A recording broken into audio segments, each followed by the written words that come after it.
उसका लक्ष्य क्या है?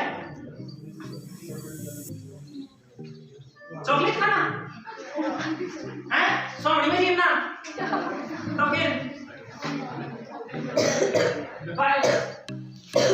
देखो मेरा प्रश्न आपसे यह है कि मनुष्य का जन्म कैसे हुआ, मनुष्य का जन्म और इसका परिवर्तन कैसे हुआ। बहुत अच्छी चीज बताने जाऊंगा मैं आपको बस इस चीज पे फोकस करना है। आपको इस जीवन में ऐसा लक्ष्य मिला है जिसको स्वाभाविक रूप से आपको निभाना है।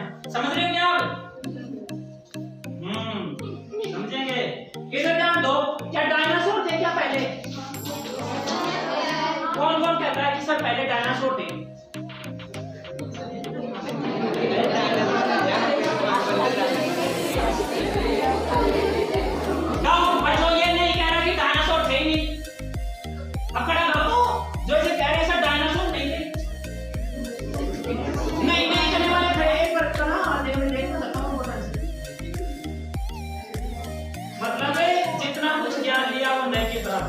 अब मैं आपको बताता हूँ डायनासोर थे और वो कितने 3000 करोड़ वर्ष पहले थे। कितने वर्ष पहले?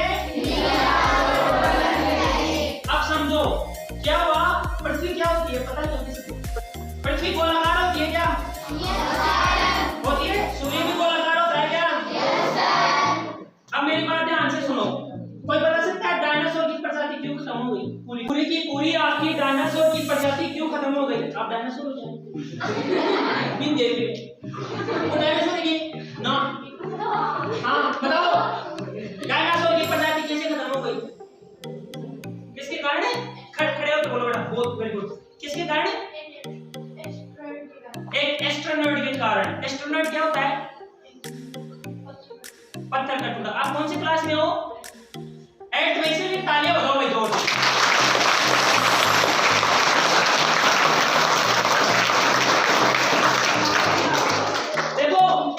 कितने टैलेंटेड बच्चे हैं, प्रसन्न हो गया मन। यही प्रश्न मैंने पेड वालों से पूछा था, पता है खोपड़ियां घूम गई उनकी।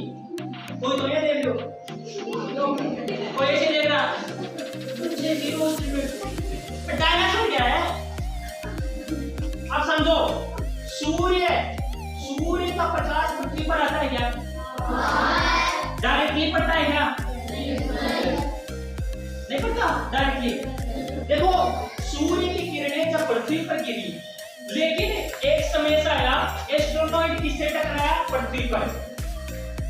आपका जो एस्ट्रोनॉइड है वो किस पर टकराया?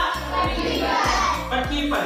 अब एक बात बताओ, सूर्य की किरणें अगर पृथ्वी तक 1-2 महीने तक नहीं पहुंच पाएंगी तो क्या जीवन संभव है क्या?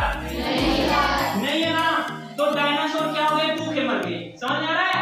मतलब 1 दिन रह गया, 2 दिन रह गया, धीरे धीरे इनकी प्रजाति क्या हो गई? लुप्त हो गई। तो जब वैज्ञानिकों के इनको अवशेष मिले, जब वैज्ञानिकों को लगा कि भाई इनके अवशेष हैं इस रीजन से, ये डायनासोर थे। समझ में आ रहा है? जब इनकी प्रजाति खत्म हुई तो भगवान ने विचित्र सा प्राणी डाला पृथ्वी पर, और वो था बंदर, जो तुम आज बन गए इंसान। समझ में आ रहा है ना? बस फर्क क्या है, तुम्हारी पूछ नहीं है ना। अब समझो उस समय के जो बंदर होते थे वो जंगली बंदर होते थे, और उनका क्या काम होता था? वो रेंगने वाले जीव थे। अब रेंगने वाला कौन सा जीव है? सांप है ना। तो देखो मनुष्य ऐसा होता था, ऐसे नीचे, मतलब दोनों पैर, मतलब एक तो उसके हाथ भी ये हो गए और पैर भी ये हो गए, ऐसे रेंग करके चलता था वो। समझ में आ रहा है? फिर क्या हुआ? एक दिन बिजली पड़ी। बिजली जानते हो ना, जो आकाश से गिरती है पृथ्वी पर, गिरती है ना। तो क्या हुआ? जैसे ही किसी पत्थर पर एक बिजली गिरी तो उस जो वो लटके हुए रहते थे वो जीव, उन्होंने सोचा अरे ये क्या है। तो इससे उसने किसका आविष्कार किया? बोलो कौन बोल रहा है? अरे किसका आविष्कार हुआ बिजली से गिरने पर नीचे, उस रगड़ने पर पत्थर का? आपका हुआ ना। तो आपका आविष्कार हुआ। अब आप में से कोई मुझे ऐसे बता सकता है कि जीवों का भक्षण उस समय मनुष्य क्यों करता था? जीवों का भक्षण मतलब जीवों को क्यों खाता था? कोई बता सकता है मुझे कि जब उस समय उस मनुष्य रूपी को अगर भूख लगती थी तो क्या करता था? जीवों को क्यों खाता था, बता सकते हो? पूरी प्रोसेस बता रहा हूं मैं आपको। अरे पेट भरने के लिए खाता था, समझ में आ रहा है? अरे तुम खाना किस लिए खाते हो? पेट भरने के लिए खाते हो ना। तो अब देखो उस समय उसके मस्तिष्क का वेट, जो उसका शरीर है ना, शरीर का ये इसका वेट बहुत कम था। वजन जानते हो ना? आटे तो लगा जाती हो ना, जाते हो ना, खुद को थोड़ी बैठाते हो उधर कि एक तोल ले मना रहे, दोनों बाट बराबर होगा, नहीं होता ना। तो इसके मस्तिष्क का भार बढ़ने लग गया, और मस्तिष्क का भार बढ़ने लग गया तो इसके जो नीचे अपन में कह रहा था ना रेंगने वाला, वो धीरे धीरे खड़ा होने लग गया, क्योंकि वेट यहाँ पे था वो यहाँ पे आ गया। समझ में आ रहा है आपको? जब वेट यहाँ पे आएगा तो वो दोनों हाथ और दोनों पैरों से काम करेगा। समझ में आ रहा है ना? तो आज तो क्या कर रहा है, ये तकनीकी का काम कर रहा है मनुष्य, तो धीरे धीरे ऐसे आविष्कार होते गए। तो अब आपको कोई पूछे कि मनुष्य का जन्म कैसे हुआ, तो आप बता सकते हो ना? बता सकते हो क्या? एक प्रश्न और बहुत ही अच्छा प्रश्न है, ऐसा कौन सा जीव है जिसका फेस, मतलब जिसका चेहरा मिलता है? ऐसा कौन सा जीव है? एक बार बंदर को खड़ा करना, शीशे में खुद को देखना। बंदर लाल भी नहीं थी, काला भी नहीं, तो तुम बंदर हो? मतलब मैंने ऐसे कह दिया बिना पूछ का है तो मतलब बंदर हो सकता? बिल्कुल। अरे चूहे को देखा है? खरगोश को देखा है? गिलहरी को देखा है? तीनों के चेहरे जैसे नहीं होते क्या? अरे होते ही नहीं होते हैं। लेकिन कभी गिलहरी को गाड़ी चलाते हुए देखा है क्या? वो ड्राइविंग कर रही है, तू लिफ्ट मांग रहे हो, एक गिलहरी मैं लेट जाके छोड़ दी। समझ आ रहा है? तो जैसी जैसी प्रकृति है वैसे वैसे इंसान का संरचनात्मक रूप ही यहाँ पे दृढ़ सुदृढ़ हुआ है। समझ में आ रहा है आपको? मतलब ऐसा कौन सा जीव है, तो तीनों जीव है, तीनों के चेहरे जैसे है ना। खरगोश का भी ऐसा है, चूहे का भी ऐसा है, और लेकिन दिमाग की अलग अलग सोच है ना। तुम उठ के देखो एक बार, उठ सकते हो क्या? हाथ पे टूट जाएंगे, टूट जाएंगे ना। तो देखो ये चीज भी मेरे लोकेजी सर ने बताई थी, जब मैं भी इस चीज से, जो जब तक क्रिएटिविटी नहीं आएगी आपके दिमाग में, क्रिएटिविटी जानते हो, सोचने की क्षमता। जैसे मान लो आपने कल क्या किया, आंधी आ रही थी, तेज हवा चल रही थी, लेकिन जब तक आपको ये नहीं पता रहेगा कि हवा है वो क्यों चल रही है और किस वजह से चल रही है, तब तक क्या कोई सवाल का उत्तर मिल पाएगा क्या आपको? बताओ, देखिए मिल पाएगा क्या? एक 8th क्लास का बच्चा है, इसके लिए मैं बहुत खुश हूं कि इसने इतनी बड़ी बात बताई। आप 11th के भी हो, सोचने की बात करेंगे अपन शिक्षा को क्या ग्रहण कर रहे हैं। पैसा ही जीवन में सब कुछ नहीं होता। जब तक आप और यहाँ पे जितने भी आपके अध्यापक है बहुत मेहनत कर रहे हैं लोग, तो मेहनत करने का ये तात्पर्य आपको भी मेहनत, ईमानदारी से बताओ कि घर जाने, मतलब यहाँ से छूटने के बाद घर जाने पर कौन कौन पढ़ता है? ये सब हम तो पढ़ते हैं। अरे घर का ये नहीं, एबीसीडी कर लिए, क्या क्या करा होगा? हाँ हो काम पढ़ लिया मम्मी, वो देख लिया, फिर छोटो भीम हैं सभी पूछ लो आपके गुरुजनों से, बताइए सर ये पढ़ते हैं क्या सारे घर जाने के बाद? पढ़ते हैं? नहीं पढ़ते हैं, मतलब आप नहीं पढ़ रहे हो, ये सभी ग्रह कार्य करने वाले हैं। तो फिर मैं जब आपको प्रश्न पूछता हूँ तो आपका जवाब क्यों नहीं आता? अगर पढ़ते तो इसका जवाब तुरंत प्रभाव से। हाँ, अब देखो ये पकड़ लिया मैंने इसको, ओके तो तब तू जिम बजा दे तो पढ़े, चलो काल बजे शाम नहीं देखे तू मत पढ़े, बातें कर रहा है। एक और था वो जो क्लास में आई थी लड़कियां, पूछो लड़कियों की, तो एक लड़कियां, वो लड़के वो सैंडल पहन सकती, आप नहीं पहन सकती, आप लंबे बाल ऐसे घूंघराई नहीं कर सकती। सबका अलग अलग नेचर है, भगवान ने प्रकृति में सबको अलग अलग चीजें दी हैं। समझ आ रहा है ना? एक लास्ट चीज और मैं आपको बताने जा रहा हूँ, जिसको आप आज पहले ऐसे बैठो भाई, हाँ, हंसना गुनाह नहीं है, लेकिन एक उद्देश्य होना चाहिए। देखो एक कहानी सुनाता हूं मैं आपको, बहुत अच्छी कहानी है। एक बार एक विक्रम नाम का राजा एक बहुत बड़े महान विद्वान के पास में गया, और वो विक्रम राजा उसने अपनी प्रजा में देखा कि मेरे पास जितने भी लोग हैं सारे एक दूसरे की बुराइयां कर रहे हैं, और कोई भी मुझे महान नहीं मिल पा रहा, तो मुझे उस महान विद्वान के पास जाना चाहिए। अब जब वो उस महान विद्वान के पास में गया तो उसने पूछा, राजा विक्रम ने, कि महानता किसमें है? मुझे महान लोगों को कैसे पता लग सकता है कि ये व्यक्ति महान इंसान है? तो आपको पता है क्या हुआ? देखो उधर ध्यान पकड़ लिया ना, ध्यान इधर होना चाहिए। तो फिर देखो क्या हुआ, जब राजा उसके पास में जाने पर तो उस महान विद्वान ने कहा कि आप मेरे साथ में चलो।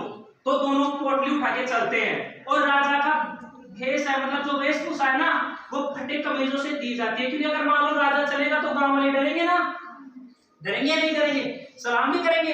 तो इस रीजन से क्या हुआ, पहले जब वो बरगद, उनको प्यास लगी और भूख लगी, एक वृद्ध आदमी बैठा था उस बरगद के नीचे। उस बरगद के नीचे वह बैठा हुआ वृद्ध आदमी, उन राहगीरों ने पूछा कि भाई खाने के लिए कुछ मिल सकता है, पानी वगैरह?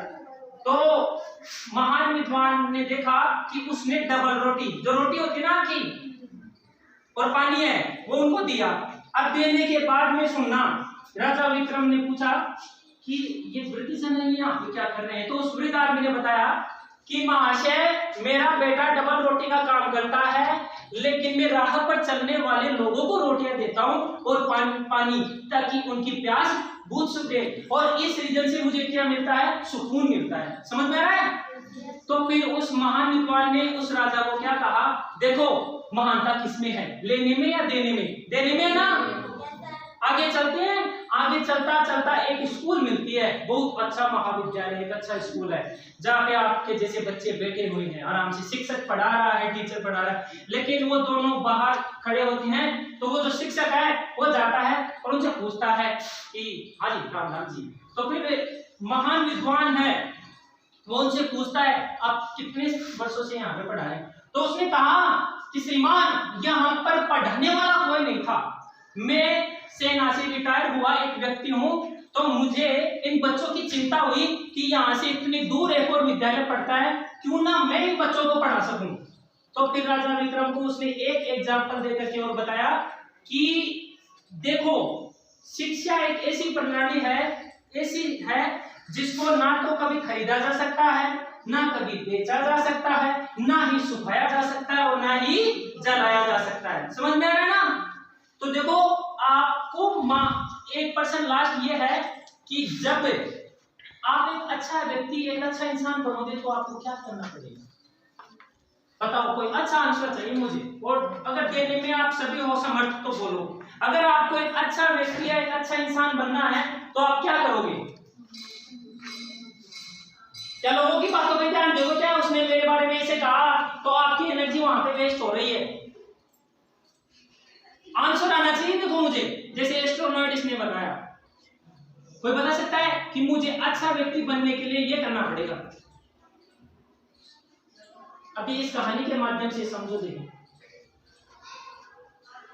मैं चॉकलेट बांट दूं, मैं अच्छा इंसान हूं,